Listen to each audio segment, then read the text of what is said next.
Healing a relationship.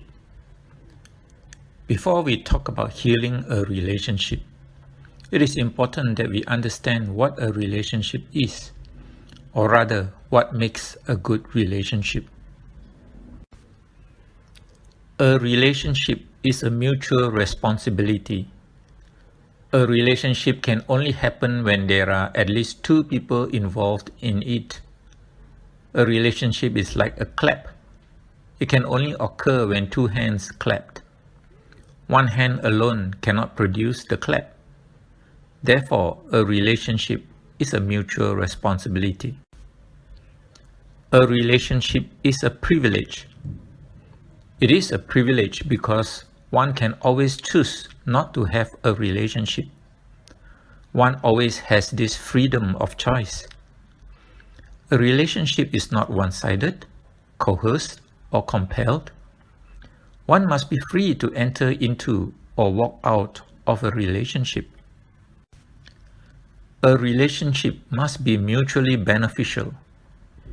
We choose to have a relationship because we see its potential to enrich our life, to make it better, to flourish together.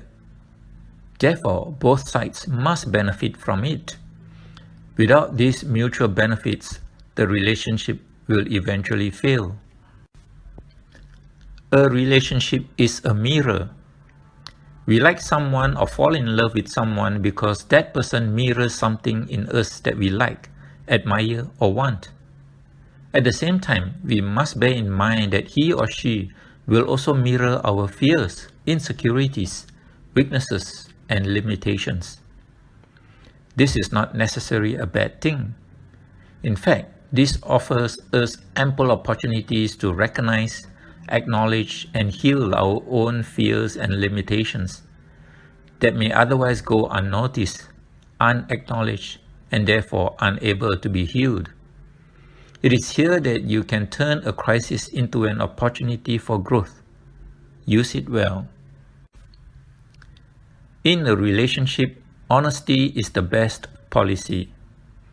At any time, a relationship can go bad, go sour, or become broken. This often happens because one or both in the relationship fails to or is unwilling to face his or her own inner fears, and therefore ends up unable to communicate truthfully or effectively with each other. In fact, the most common reaction is one that looks for someone to place the blame on. Most ego understand this but cannot seem to help itself. Unfortunately, this is not only unhelpful, but often worsen an already bad situation. It is here that honesty is the best policy. For any relationship to flourish, truth must be the foundation of that relationship.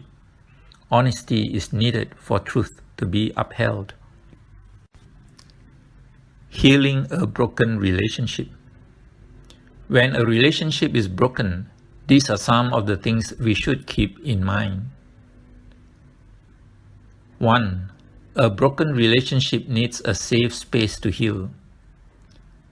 A healthy relationship creates a safe space for communication.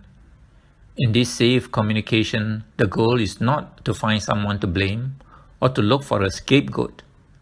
The goal is to find clarity and understanding of the dynamics in the relationship that had led to the unhealthy situation.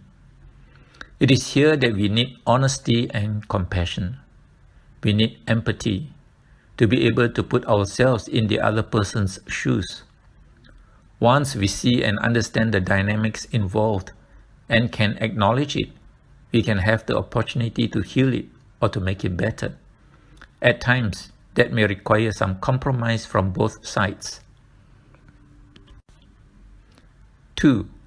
A relationship offers us opportunities for self-understanding and self-knowledge. It offers us self-growth. This happens through the mirroring effect in a relationship. We can choose to accept these opportunities when they present to us, or we can reject them. Again, this requires honesty and also courage to face one's own vulnerabilities. A safe space needs to be created for this. 3.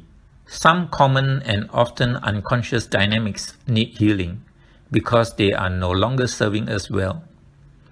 They may have served us well in the past because they were needed at a time when we were more vulnerable and less mature to be able to handle the situation. Presumably, we are more mature now to be able to see the limits of those dynamics and coping mechanisms. 4. Seek to recognize and acknowledge unhealthy habits and beliefs. One of the most common habits is our habit of looking outward for someone to blame when things go wrong, instead of examining ourselves inwardly. This habit persists despite the fact that it is one of the most ineffective methods in solving any problem. In fact, it often aggravates the problem. We should learn to see it for what it really is, an ego trip, trying to protect itself from perceived threats. 5. Be aware of self-deception and denial. The ego is cunning and often can and do try to deceive itself through taking a self-righteous position and offering all kinds of justifications for why the blame should be on someone else. Denial is a common coping mechanism together with rationalization and justification. As we have said before, the goal of the inquiry is not to blame or find a convenient scapegoat. It is to find understanding. Still, some egos may choose this route rather than take the more courageous route to face its own vulnerabilities.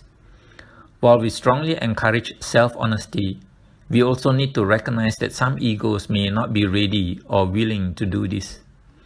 They may reject this opportunity to heal, or they may choose to confront this issue at another time. Self-growth cannot be forced.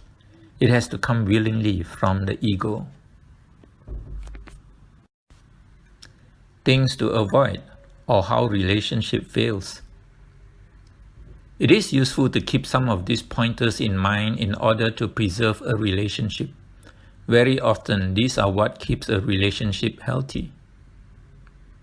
1. Do not take things personally. This is a very good advice from Don Miguel Ruiz, the author of The 4 Agreements. Very often, problem arises because we take things that are not personal to be personal. This is because we tend to see things from our own perspective, from our own life experiences. We think that everything the other person does is about us. In fact, this is often not true. Everything the other person does is about him or her, not about you. If you are honest with yourself, you will also see that this is true for you. When we take things personally, we get a skewed view of reality, a distortion of what is. This leads us to form wrong or inaccurate conclusions about the situation or person. Based on this wrong conclusion, we act and disaster follows. 2. Do not make assumptions. Often a relationship goes wrong because we simply jump to conclusions about things. We assign a motive for the other person's actions without knowing for certain whether that motivation is truly or not, because we did not verify it with him or her. Based on that assumption, we act as if our assumption is right, and disaster follows. 3. Do not be accusatory in your approach. Nobody likes to be accused of things, and especially things they did not do, or motivation they did not have. For the same reason, do not put words into the other person's mouth. 4. Do not be judgmental. Our habits of being judgmental and taking things personally are the main reasons problems arise in our relationships. Avoiding these two habits goes a long way in preserving and nurturing a relationship. 5. We do not have to stick to our original narrative or story. We can always change our narrative. There is a deeper truth in this simple statement. Everything and every experience in our life is a story we tell ourselves. Fundamentally, there is nothing true in our narrative because we base our story on our past experiences that are themselves also not true. In this way, we create for ourselves an illusory world of make-believe. It is important for us to see this and to know that we can change this narrative. When we see things from a different perspective, that is essentially what we are doing, changing our narrative or story. Lastly, it is important that at every point in this journey of healing, stick to the truth, the deeper truth. Let truth be your guide and motivator in everything you do and say. And remember to do this with compassion. It is here that the truth will set you free, free from guilt and free from worries. It is a very liberating feeling, a joy. Thank you for watching this video, and for joining us in our transformation journey. If you like this and other similar videos, we invite you to subscribe to our TransformationWork YouTube channel. Click on the subscribe button now. We hope to see you again in our next video.